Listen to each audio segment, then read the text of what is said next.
چلتی ہوئی گلی میں کسی لڑکی کو گھور کے دیکھنے سے اس کی طبیعت کے اندر جو تنفر پیدا ہوتا ہے، غصہ پیدا ہوتا ہے، اس کی غیرت کو جو ایک کچوکا لگتا ہے، اگر وہ عصمت معاب اور حیا کی پیکر ہے تو یہ چیزیں اس کے لیے بہت زیادہ اذیت کا سبب ہوتی ہیں۔ جب گلی سے گزرتا ہوا کوئی اوباش لڑکا اپنی ناپاک نظروں سے کسی پردہ دار خاتون کی طرف نظر اٹھا کر کے بھی دیکھتا ہے۔ آج کی تاریخ میں اگر ہم دیکھیں تو نظروں میں پاکیزگی تقریباً ختم ہو گئی ہے، حیا کا جنازہ اٹھ چکا ہے۔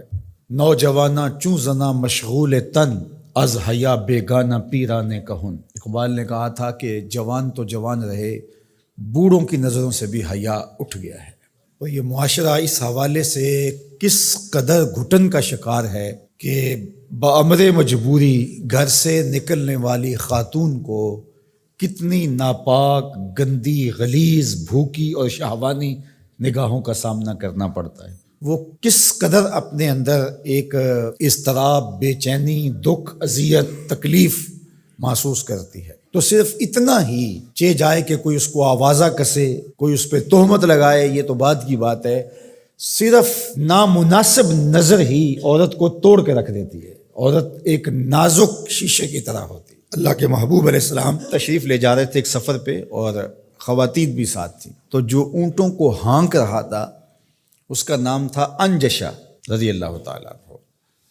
تو قافلے کے ساتھ اونٹوں کو ملانے کے لیے اس نے اونٹوں کو تیز بھگانا شروع کر دیا، اور ہودج کے اندر خواتین تھیں۔ تو آقا کریم علیہ السلام نے انجشا کو مخاطب ہو کے کہا، انجشا آرام سے، یہ نازک آبگینے ہیں، کہیں ٹوٹ نہ جائیں۔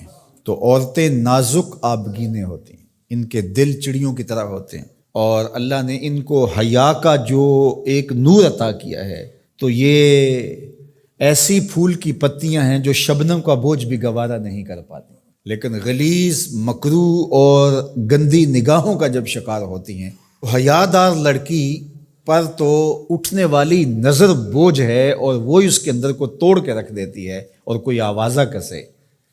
لیکن یہ تقدس معاب مریم سلام اللہ علیہا، گود میں بیٹا ہے، اللہ کی قدرت تھی، شادی ہوئی نہیں، لیکن ایک آزمائش ہے کہ بن باپ کے حضرت عیسیٰ پیدا ہوئے، چونکہ بہت صالحہ تھیں، پارسا تھیں، نیک تھیں، متقیہ تھیں، اور پاکیزہ خاندان کی عالی مرتبت شہزادی تھیں۔ تو جو اوباش قسم کے لوگ ہوتے ہیں انہیں تو موقع چاہیے ہوتا ہے، تو وہ گرد گھیرا ڈال کے ذرا تصور جمائیے کیا مشکل صورتحال ہوگی حضرت سیدہ مریم سلام اللہ علیہا پر، اور پھر اوپر سے تانے، یا اخت ہارون ما کان ابوک امرأ سوء، اے ہارون کی بہن، تمہارا باپ بھی برا نہیں تھا، تمہاری ماں بھی بری نہیں تھی، یہ کیا چاند چڑھایا۔